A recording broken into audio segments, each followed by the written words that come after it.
Good morning student. Hindi की कक्षा में आपका स्वागत है। इस वीडियो में हम पढ़ेंगे अर्था अलंकार। पहले वीडियो में आपने पढ़ा था शब्दा अलंकार। शब्दा अलंकार के 3 भेद थे, यमक अलंकार, अनुप्रास अलंकार और श्लेष अलंकार। अब हम पढ़ेंगे अर्था अलंकार। अर्था अलंकार की परिभाषा। काव्य में जहाँ अर्थ के कारण विशेष सौंदर्य या चमत्कार उत्पन्न होता है वहाँ अर्थालंकार होता है। अर्थालंकार के भेद: उपमा अलंकार, रूपक अलंकार, उत्प्रेक्षा अलंकार, मानवीकरण अलंकार, अतिशयोक्ति अलंकार। पहला है हमारा उपमा अलंकार। उपमा अलंकार की परिभाषा: जहाँ किसी व्यक्ति वस्तु की तुलना किसी अन्य व्यक्ति या वस्तु से की समानता के आधार पर की जाए वहाँ उपमा अलंकार होता है। उपमा अलंकार के कुछ वाचक शब्द होते हैं, पहचान के शब्द होते हैं जिनसे हम उपमा अलंकार को पहचान सकते हैं, जैसे सा, सी, सरिस, से आदि। उपमा अलंकार के 4 अंग होते हैं। 4 अंग मतलब 4 उसके भाग होते हैं जिससे कि हम उपमा अलंकार को पहचान सकते हैं। देखिए, जैसे समय सिलासा जम गया। इस कविता की पंक्ति में समय जो है वो सिला माने पत्थर, सा पत्थर जैसा जम गया है। तो यहाँ सा का प्रयोग हो रहा है और समय को की तुलना किससे की गई है? पत्थर से की गई है। तो इसमें पहला भाग है इसका कै, उपमेय, जिसकी तुलना की जाए। किसकी तुलना की जा रही है? समय की तुलना की जा रही है। उपमान, जिससे तुलना की जाए। किससे तुलना की जा रही है? शिला से तुलना की जा रही है। गै, समान धर्म, जिस गुण के कारण तुलना की जाए। किससे गुण? कौन सा गुण? जमना, जम जाना जो होता है, तो जमना से। घै, वाचक शब्द, समानता बताने वाले शब्द। उसमें क्या था? शिला सा जो शब्द था उससे हमें पता लग गया इसमें उपमा अलंकार है। चलिए एक उदाहरण और देखते हैं। जैसे काली सड़कें तारकोल की, अंगारे सी जली पड़ी थी। तो यहाँ सी का प्रयोग हो रहा है हमारे सामने। सड़कों के अत्यधिक गर्म हो जाने के कारण उनकी तुलना अंगारों से की गई है। ये तो हमने इसका अर्थ निकाल लिया, लेकिन सी के प्रयोग के कारण इसमें उपमा अलंकार है। अब दूसरा है आपके सामने रूपक अलंकार। अब हम पढ़ेंगे रूपक अलंकार। जहाँ उपमेय और उपमान की अत्यधिक समानता को प्रकट करने के लिए उपमेय में उपमान का अभेद आरोप किया जाए वहाँ रूपक अलंकार होता है। ये तो आपकी व्याकरणीय भाषा हो गई।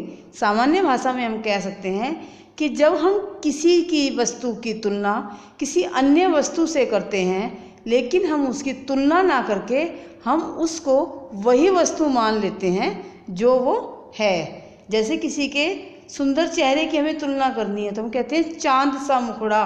तो यहाँ सा का प्रयोग हुआ तो उपमा अलंकार हो गया। और मुखड़ा चांद का टुकड़ा, तो मुखड़ा चांद का टुकड़ा, तो उसने मुख को ही चांद का टुकड़ा बता दिया। यहाँ पर रूपक अलंकार है। चलिए उदाहरण एक और देखते हैं।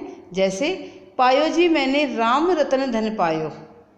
तो यहाँ पर उदाहरण में राम उपमेय में, रतन धन उपमान का अत्यधिक समानता के कारण आरोप किया गया है, इसीलिए इसमें रूपक अलंकार है।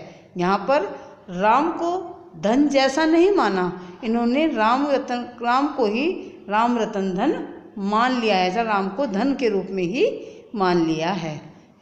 उपमा अलंकार में उसके जैसा माना जाता है और रूपक अलंकार में उसको वही वस्तु मान ली जाती है। ठीक है।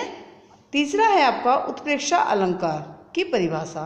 जहाँ रूप, गुण आदि की समानता के कारण उपमेय में संभावना या कल्पना की जाए वहाँ उत्प्रेक्षा अलंकार होता है। जहाँ पर कि इसमें वह गुण है, मान लो ये उसके जैसा है ना, या ये उसके जैसा लग रहा है, मानो, मनो, जानो। तो इस अलंकार के भी वाचक शब्द हैं, जैसे उपमा में थे सा, से, सी, सरिस, ऐसे ही उत्प्रेक्षा में भी पहचान के शब्द हैं मानो, मनो, जनु, जानो, जनहूँ, ज्यों, मनु आदि। जिस कविता की पंक्ति में इनमें से कोई शब्द पाया जाता है वहाँ उत्प्रेक्षा अलंकार होता है। इनके द्वारा कि हम उस वस्तु को मान लेते हैं, वो वस्तु नहीं होती हमारे सामने, हम उसके जैसा उसे मान लेते हैं, वहाँ उत्प्रेक्षा अलंकार होता है। चलिए इसका उदाहरण देखते हैं। पाहुन जो आए हों गांव में शहर के, मेघ आए बड़े बंठन के सवर के। तो इसमें ज्यों का प्रयोग हुआ, ज्यों का प्रयोग होने के कारण इसमें उत्प्रेक्षा अलंकार है। इन पंक्तियों में जो शब्द के प्रयोग के कारण उत्प्रेक्षा अलंकार है, ये तो ज्यों के कारण हो गया। दूसरा इसमें है, इन पंक्तियों में बादलों को मेहमानों की तरह सजा संवरा होने की कल्पना की गई है। कल्पना की है क्योंकि बादल तो सज नहीं सकते, तो उन्होंने केवल कल्पना की है, इसी कारण यहाँ उत्प्रेक्षा अलंकार है। चौथा है आपका मानवीकरण अलंकार। मानवीकरण अलंकार, जैसा कि नाम से ही हमें ज्ञात हो रहा है मानव, मनुष्य, तो यहाँ पर जो जड़ वस्तुएं होती हैं, जो वस्तुएं अपने आप कोई प्राकृतिक वस्तुएं जो होती हैं, मतलब जैसे पेड़ पौधे, हवा, नदी, इनको और रात दिन, इन सभी को मनुष्य की तरह क्रियाकलाप करते हुए दर्शाया जाता है, वह मानवीकरण अलंकार होता है। व्याकरणीय भाषा में देखेंगे हम, जड़ अथवा अचेतन तत्वों पर मानवीय भावों, संबंधों और क्रियाकलापों का आरोप करके उन्हें मनुष्य के समान व्यवहार करते हुए दिखाना मानवीकरण अलंकार है।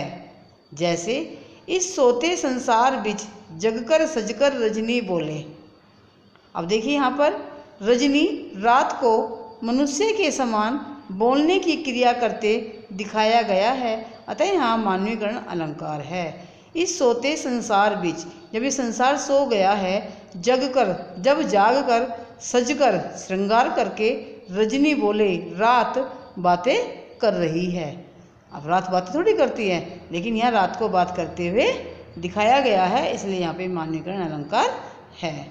अब आपका आता है पांचवा है आपका अतिशोक्ति अलंकार की परिभाषा। अतिशोक्ति, अतिशोक्ति का मतलब होता है जो कार्य संभव ही नहीं है, जो बात संभव ही नहीं है, उस बात का होना या बताना, वहाँ पर अतिशोक्ति अलंकार होता है। चलिए व्याकरणीय भाषा में देखते हैं। जहाँ किसी बात को इतना बड़ा चढ़ाकर कहा जाए अथवा किसी की प्रशंसा इतनी बड़ा चढ़ाकर की जाए कि वह लोक सीमा से बाहर हो, तो यहाँ या वहाँ अतिशयोक्ति अलंकार होता है। लोक सीमा से बाहर होना, जो इस दुनिया में संभव ही नहीं है, उस वैसी बातों को बड़ा चढ़ाकर बताना। आपने रामायण में सुना होगा जैसे कि हनुमान की पूंछ में लगन न पाई आग, लंका सिगरी जल गई, गए निशाचर भाग। पंक्ति का अर्थ है कि हनुमान की पूंछ में आग लग भी नहीं पाई थी कि सारी लंका जल गई और निशाचर भाग गए। कभी ऐसा हो सकता है कि हम माचिस की तिल्ली जलाएं भी ना और आग लग जाए? जब तक तिल्ली नहीं जलेगी आग कैसे लग सकती है? नहीं लग सकती। लेकिन देखिए यहाँ पर इतनी ज़्यादा प्रशंसा हनुमान की तीव्रता की गई है कि उनकी पूंछ में आग लगी भी नहीं थी और लंका सारी जल गई और सारे राक्षस भाग गए। तो इसीलिए यहाँ पर अतिशयोक्ति का प्रयोग है। इन पंक्तियों में बताया गया है कि अभी हनुमान की पूंछ में आग लगी थी भी नहीं थी कि सारी लंका जल गई और सारे निशाचर भाग गए। यहाँ बात को बड़ा चढ़ा कर बताया गया है, क्योंकि बिना आग लगे लंका जल कैसे गई, इसीलिए यहाँ अतिशयोक्ति अलंकार है। तो बच्चों, आपने पहली वीडियो में पढ़ा था शब्दा अलंकार, दूसरी वीडियो इसमें आपने पढ़ा अर्था अलंकार। आप YouTube चैनल पे लिंक पे जाएंगे और इसे देख लेंगे। Okay, bye.